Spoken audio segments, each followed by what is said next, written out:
ஈசன் குருஜி கோவையிலிருந்து இப்போ தாய்மண் அறக்கட்டளை ஒரு சிறப்பான ஒரு விதை திருவிழா கோவையில் சிறப்பாக நடைபெற்று கொண்டிருக்குங்க. இந்த விதை திருவிழாவில் பார்த்தீங்கன்னா 1000க்கும் மேற்பட்ட விதைகள் பாரம்பரிய விதைகளை காப்பதற்கான ஒரு முன்னெடுப்பாக தாய்மண்ணிலிருந்து நம்ம மாரிமுத்தையா இதை அற்புதமாக சூப்பராக பண்ணியிருக்காரு. இதில் ஒரு 60க்கும் மேற்பட்ட ஸ்டால்கள் தமிழகத்திலிருந்து எல்லா பகுதிகளிலிருந்தும் நம்ம விதை சேகரிப்பாளர்கள் இவங்க எல்லாருமே இந்த இதில் கலந்துருக்காங்க. பொதுமக்கள் காலையிலேருந்தே நல்ல கூட்டமாக வந்துட்டு போயிட்டு இருக்காங்க.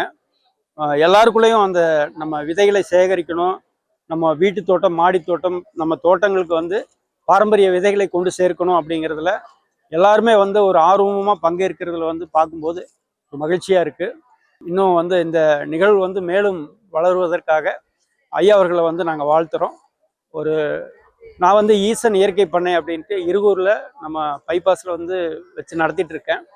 இதில் நம்ம இயற்கை விதைகளை முன்னெடுத்து செய்யக்கூடிய இந்த ஒரு அற்புதமான பணியை நம்ம வாழ்த்துறோம். நன்றி, வணக்கம்.